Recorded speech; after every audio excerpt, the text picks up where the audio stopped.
Hey everyone, Pat Gillette here for our last of our 5-day challenges. And this is Art as Advertising. You know, there are as many different types of art as there are people. And advertising is a very legitimate way of making a living. Artists have done this for years. Sometimes they'll do licensing and sign a contract with a company and do their artwork, you know, for whatever this company happens to be. I have some samples here. And other times it's kind of more of a freelance thing where you register your slides with someone.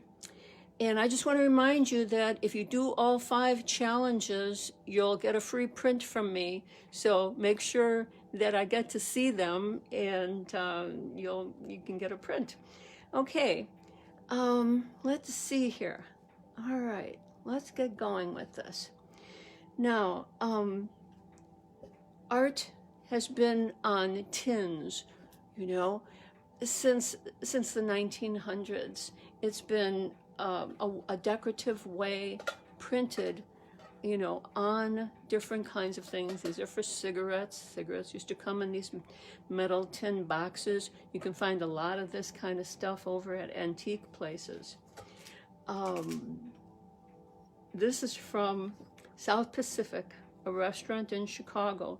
Years and years ago, you were able to buy this wonderfully little decorated, and with their advertising on it, their address and everything, a little teacup and saucer.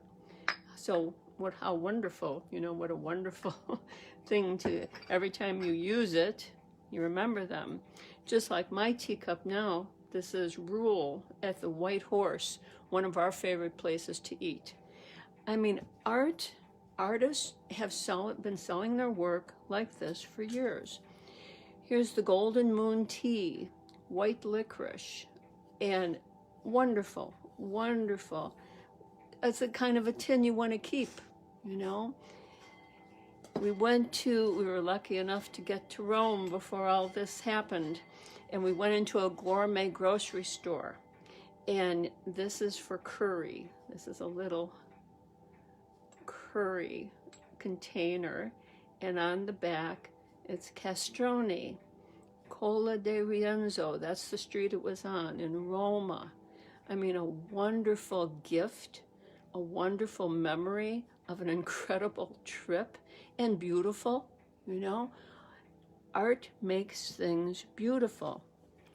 Here's a Roland Pine soy candle box.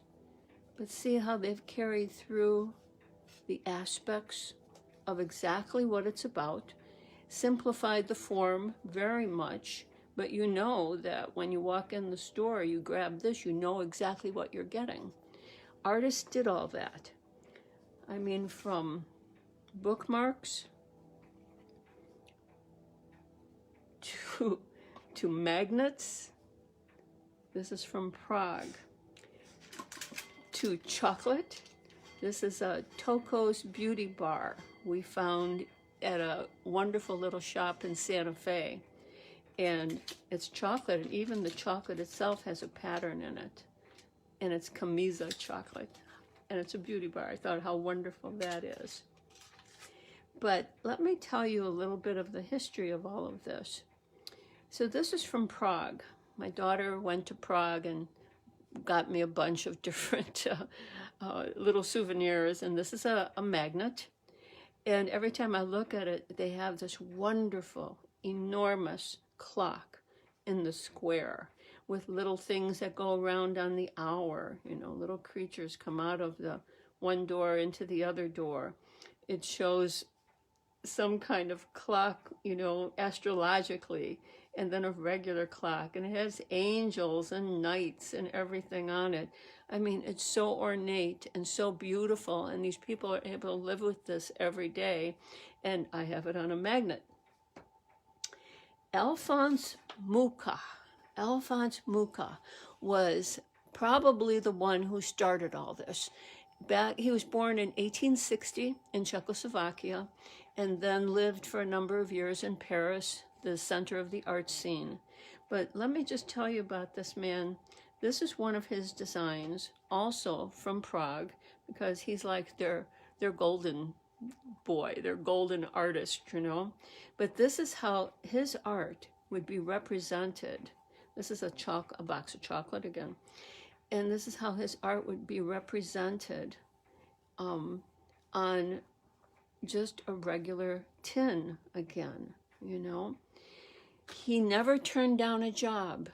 Here we have a poster that was for Job cigarettes back then. He did enormous paintings. They were life-size or larger, nothing small. And he would sit on a ladder and paint and draw these wonderful, wonderful women and flowing hair and advertise, you know, whatever it was. They would hire him for jobs to do the poster for their packaging and just posters for advertising. Never turned down a job. Here's one, Monte Carlo. I love this one so much. I saw it in a card years ago somewhere. I'm thinking Door County. And I bought it and framed it. And I've lived with this for years, for decades probably, because it's just so beautiful. The colors he used. Often he would do objects around the person to create kind of a halo effect. This was his style, his technique. And then it advertised something down in through here. But this again was a large, large poster. He signed a contract with Sarah Bernhardt and the Theater of the Renaissance, okay? And this is Sarah Bernhardt in the garb she wore in this play at the Sismonda Theater. Oh, I guess Sismonda was the name of the play, Theater of the Renaissance. He would also do private portraits of wealthy people dressed up in these kinds of styles. If they wanted to be someone from a play, someone they'd seen, he would investigate, you know, the costumes and the symbols that they would hold and put that person's face in, dressed up in this style. So that's another way he made money. He did an exposition all about life in Czechoslovakia. Just to show you, this is at a museum in Prague, and this is the size of his painting, and this is the size of people. Every painting he did was huge, absolutely huge, and wonderful. Now, another way that people are doing today is licensing their work. Now, this is the work of Kate O'Hara, wonderful artist, and she licensed her work to a vodka company where she will do a certain size of color and images, and look at the movement involved.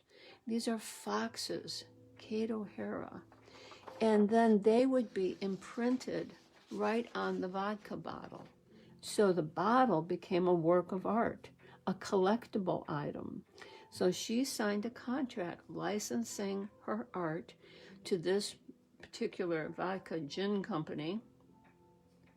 And that's another thing. You can license your art to different places, but you want to be very careful, you know, if you don't want your work appearing on potholders, or, you know, you want to be careful about exactly how they're going to use your art and use it as a piece of art. This now becomes a treasured piece of art, the bottle itself.